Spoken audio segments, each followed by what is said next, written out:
मुकेश अंबानी और गौतम अडानी भारत या एशिया ही नहीं बल्कि पूरी दुनिया के टॉप बिलियनियर्स में से एक हैं। अब वैसे आपको शायद याद होगा कि कुछ सालों पहले तक अमीरी की बात होते ही हर जगह सिर्फ मुकेश अंबानी के ही चर्चे होते थे, लेकिन अब यह आंकड़े पूरी तरह से बदल चुके हैं क्योंकि पिछले कुछ सालों में गौतम अडानी की वेल्थ रॉकेट की स्पीड से बढ़ी है। अब वैसे तो दोनों का बिजनेस मॉडल एक दूसरे से काफी अलग है और दोनों अलग अलग स्ट्रैटेजीज को अपनाकर अपने फील्ड के किंग बने हैं, लेकिन ये जानना बहुत दिलचस्प होगा कि इन दोनों का सक्सेस मॉडल क्या है, किसका बिजनेस मॉडल ज्यादा आइडियल है और क्या मुकेश अंबानी फ्यूचर में अडानी को पीछे करके वापस से अपनी पोजीशन हासिल कर पाएंगे। आइए सब कुछ जानते हैं थोड़ी डिटेल में।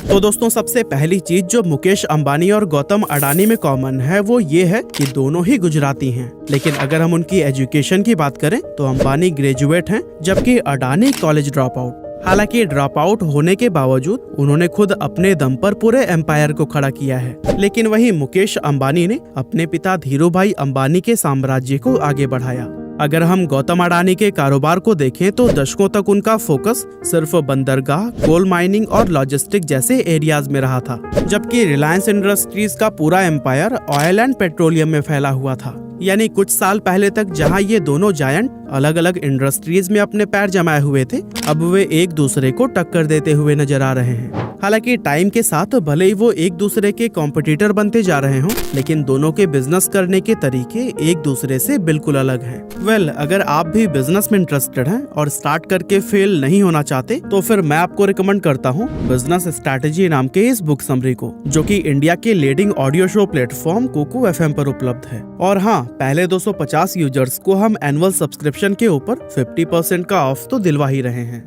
बस आपको LH50 कूपन कोड का इस्तेमाल करना है। फिलहाल हम मुकेश अंबानी और गौतम अडानी के बिजनेस स्ट्रैटेजीज कैसे अलग अलग हैं वो जानते हैं। फॉर एग्जाम्पल, अगर मुकेश अंबानी जी की बात करें तो उनकी हमेशा से यही स्ट्रैटेजी रही है कि वे एक टाइम में सिर्फ एक ही बिजनेस पर फोकस करते हैं और जब तक उस बिजनेस को उसके मुकाम तक नहीं पहुंचा देते तब तक वो किसी और बिजनेस में इन्वॉल्व होने से बचते हैं। तभी तो मुकेश अंबानी ने सबसे पहले अपने पेट्रोलियम बिजनेस को बड़ा किया, देन रिटेल इंडस्ट्री में इन्वॉल्व हुए और फिर उसके बाद जियो ने तो पूरे गेम को ही चेंज कर दिया था। और फिर इन सभी बिजनेसेस में सफलता मिलने के बाद से वह food and grocery, chemical, synthetic, textile and fabrics और हाई स्पीड डिजिटल सर्विस जैसे सेक्टर्स में भी एंट्री मार चुके हैं। वहीं अगर हम अडानी को देखें तो उन्होंने सबसे पहले पोर्ट से अपने बिजनेस की शुरुआत की, उसके बाद लॉजिस्टिक में कदम रखा, फिर पावर प्लांट की तरफ रुख किया और ऐसे ही लगातार कई अलग अलग बिजनेस फील्ड में अपनी पकड़ बनाते हुए लगातार नई नई इंडस्ट्रीज में एंटर करते गए।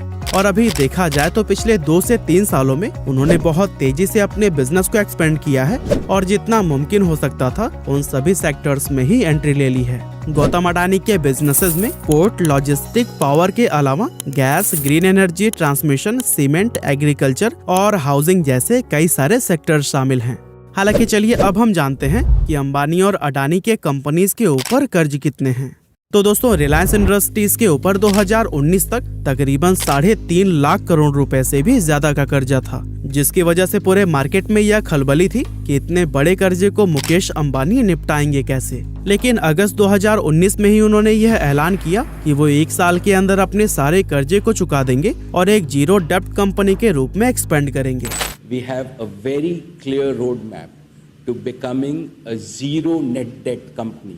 वैसे ये स्टेटमेंट लोगों को सही तो नहीं लगी थी, लेकिन मुकेश अंबानी ने जियो के साथ साथ अपने और कुछ कंपनीज के शेयर बेचकर इस कर्ज से पूरी तरह से मुक्ति पा लिया और यह काम उन्होंने अपने गिवन टाइम पीरियड के काफी अंदर कर लिया था।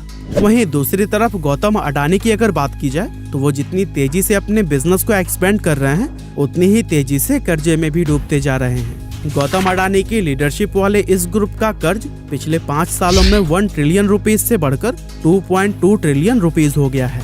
और इसकी मेन वजह ये है कि अडानी जिस भी बिजनेस में एंट्री करते हैं वो उसके लिए लोन ले लेते हैं। एक रिपोर्ट के अकॉर्डिंग अडानी ग्रुप की 6 लिस्टेड कंपनियों के ऊपर 2021 से 2022 के बीच 2309 अरब रुपए का कर्जा है। लेकिन हैरानी की बात तो ये है कि पहले से ही इतने सारे कर्ज में लदे अडानी को हर बार करोड़ों रुपए का लोन मिल कैसे जाता है। बहुत सारे एक्सपर्ट्स का तो ऐसा मानना है कि अगर ऐसे ही उनको लोन मिलता रहा तो फिर वो दिन दूर नहीं जब देश के ज्यादातर बैंकों का दिवाला निकल जाएगा।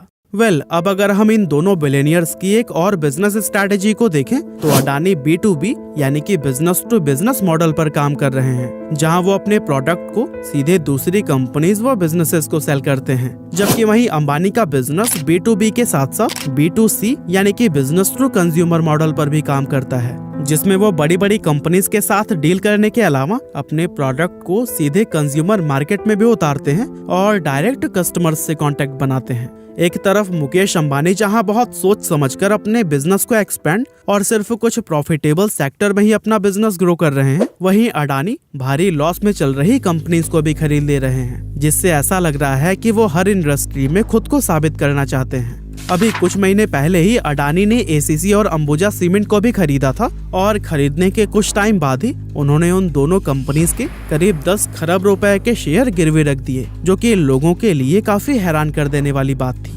अडानी ग्रुप नए नए सेक्टर्स में बेहद तेजी से पैर पसार रहा है, लेकिन इससे अडानी ग्रुप पर बढ़ते कर्ज को लेकर चिंताएं और भी ज्यादा उठने लगी हैं। हालांकि इस सब का गौतम अडानी या उनकी नेटवर्थ पर फिलहाल तो कोई फर्क पड़ता हुआ दिखाई नहीं दे रहा, लेकिन हाँ, अगर सब कुछ गौतम अडानी के अकॉर्डिंग चलता रहा तो फिर वो दिन दूर नहीं जब भारत का एक बिजनेसमैन पूरी दुनिया पर राज कर रहा होगा। लेकिन बस वही है कि अडानी दो धारी तलवार की तरह है, भारत को उनसे काफी ज्यादा नुकसान भी हो सकता है।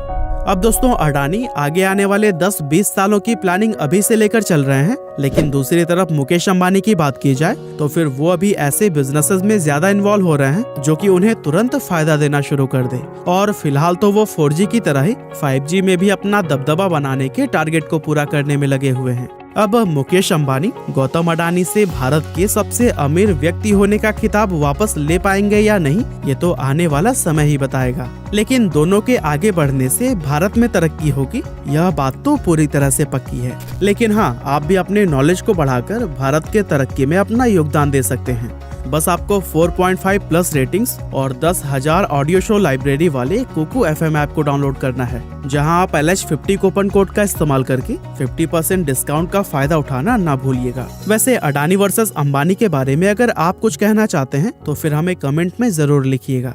आपका बहुमूल्य समय देने के लिए बहुत बहुत धन्यवाद।